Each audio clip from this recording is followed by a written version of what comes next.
Hi everyone. In my last video I talked about how I wanted to use sensors to tell JMRI to load a different transit to allow me to control where the trains would go on my layout. I've made some progress in that area, so as you can see here there are a number of what I've called directions for the trains to head in, and essentially what that allows me to do is that as a train is leaving the station and enters the up fast loop, I have currently two options to allow that train to continue around the up fast loop or head for the return loop, in which case it will enter here, and once it's entered into here I can then tell the train to either go to the down fast or any of the platforms within the station. So this currently allows me to use dispatcher to send a train out of the station, enter the up fast, which is what it will do, and then I can leave it to run around the up fast loop, or I could send it into the return loop and then pick a platform that it will head back to. All of these sensors can be set before the train reaches that section, which allows me to say that I want to run a train out of the station, round the up fast loop, and then at some point decide to send it into one of the platforms. I'll quickly show you an example of that working in practice. Some of it might be speeded up so that you don't need to watch the train head round the layout, and then I'll show you how I have that set up. So in dispatcher it'll be the same process of loading up an existing train info, so I'm going to use platform 2 to up fast, and I'll set that train to run.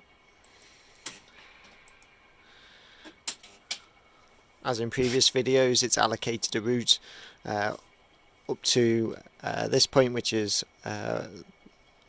the up fast.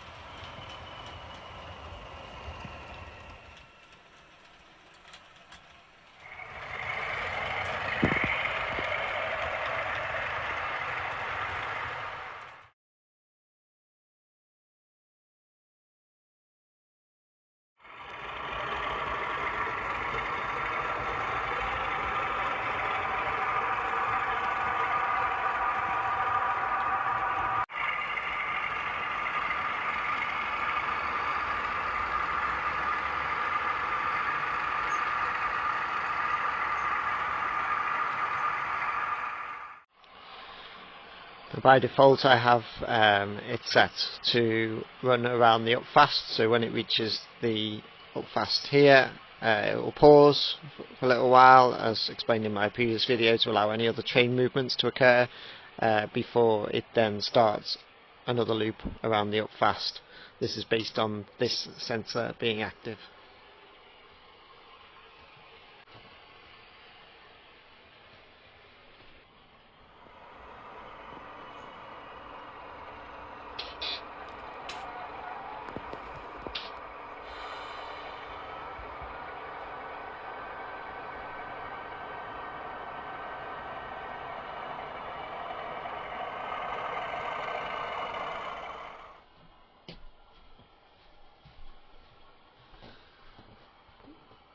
Based on this sensor being active, the train has now been allocated a route around the up fast. Now when it's done a loop of the up fast, this time I'll set the sensor to send the train to the return loop, just by changing the direction.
So it's now been allocated a route into the return loop, and based on the return loop direction it will head now into the down fast, which will essentially mean it's heading back in the return direction.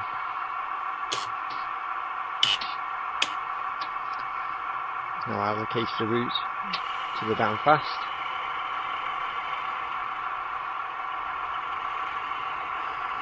And again, with the down fast directions, I can tell it to send the train round another loop of the down fast, or I can choose to send it into one of the platforms.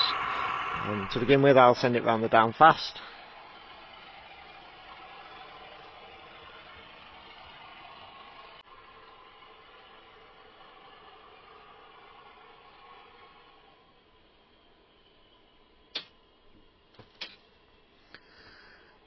The train has been allocated a route around the down fast this time.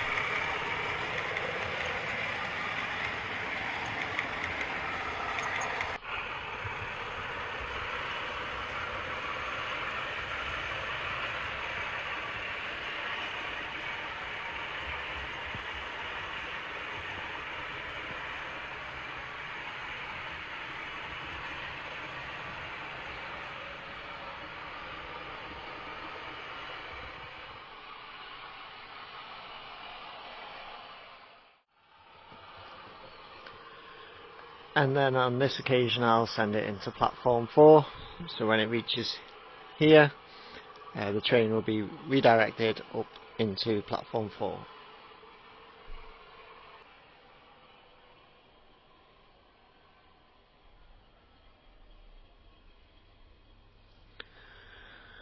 The train has now been allocated that route.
And the train has essentially made a full transit around from platform 2, around the layout.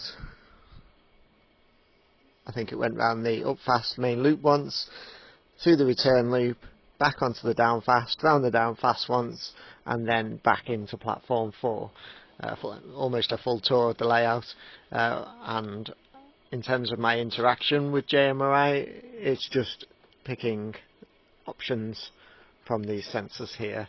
It's much better than having to keep loading up dispatcher and picking transits for the train to run. So I'll just explain how I have that set up. It's worth bearing in mind that while that train was running, essentially JMRI can be controlling many other trains. I could also set other trains to start that process of heading out onto the layout. I haven't really started to look at the fiddle yard area that much yet, and it also builds on some of my previous videos around using JMRI without some block occupancy sensors, or perhaps having some block occupancy sensors placed at specific points on the layout. meaning that I don't need to implement block occupancy sensors across the whole layout. So this is how I've set this up. So if I open up my transits, the first transit that I ran was platform 2 to up fast. Now, because I essentially have an end-to-end layout, I've had to focus on when locos are either moving forward or moving backwards. Obviously, as they enter a return loop, they're still going forward, but essentially the direction has changed. So I need two transits set up just to make this work. The train left in the forward direction. So if I have a look at this transit, what you'll see is it runs through from platform 2 through to the up fast and enters the up fast main start. Again, some of that's covered in my previous video. If I look at the actions for that, it focuses on these sensors here. So this is essentially saying that when I have set the up fast main loop sensor active, it will load this dispatcher train info file, which essentially is the one that sends the train around the main loop, again in the forward direction.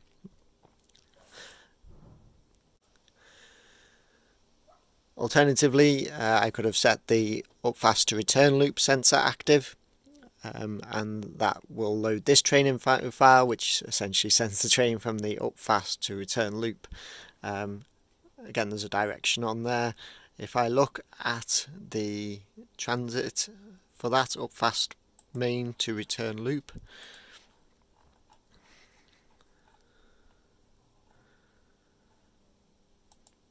this will just give you an insight into the fact that it just essentially runs as far as the return loop. But again, the same process applies with the return loop action. If I have set the sensor to go to platform 3 active, then it will load this dispatcher train info file, platform 4, or if I send it to the down fast, which we did, it will load that dispatcher train info file. You'll notice here that we load the train info file and then we terminate the train. To make this work, you have to terminate the train within 2 seconds for it to load that train info file. So that's why they all have terminate train within a second of the previous sensor. And if I look at the dispatcher files for these, so if I do new train, load the train info, we'll start with platform 2 to up fast, which we ran earlier. Here is where the transit has been set. Obviously terminate when done is no longer ticked because we want the train to remain where it is until the sensors become active. And if I load the up fast to return loop train info file, this is the one that it ran earlier. You can see that this is the transit that one runs, and we do not have terminate when done set as active. A couple of other things to mention briefly. I have set up some logic scripts so that these cannot be set active at the same time. So if I select P1, that would send a train from return loop to platform 1, but you'll notice the down fast sensor has become inactive, and that applies for any of these. That is simply done with a logic script. So if I load up my logics and I look at directions, I think it's under, we were looking at the return loop. So if I select return loop to platform 2, the sensor becomes active. I just set the other sensors inactive.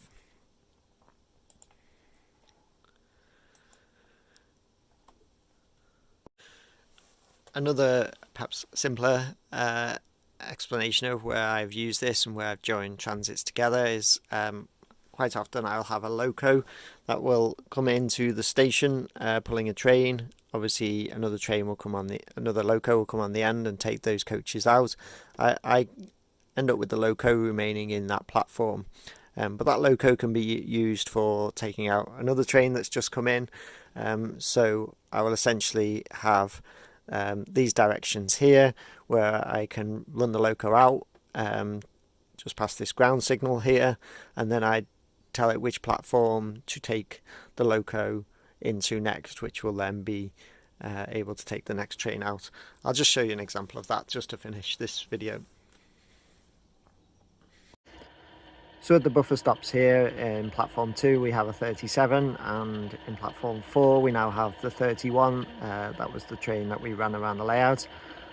The loco in platform 2 can now be used for the train in platform 4, so we will now set the train in platform 2 to run to as far as the ground signal, and then bring it back in based on just pressing the sensor to say that we want the train to go into platform 4. So at the moment I would open dispatcher, load the train info, and it would be platform 2 to up fast tunnel, and this time the loco would be in reverse.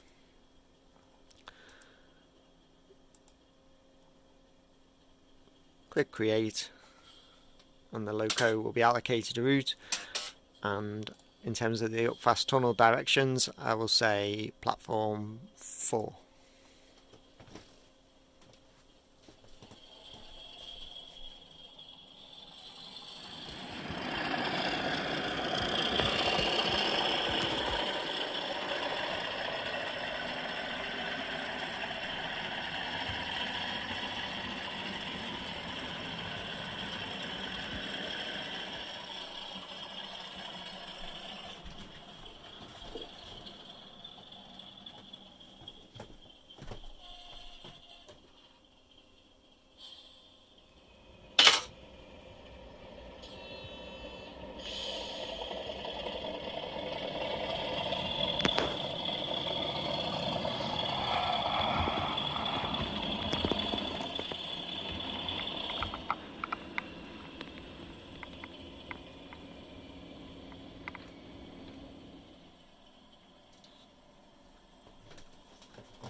You'll see that the train was allocated a route into platform 4.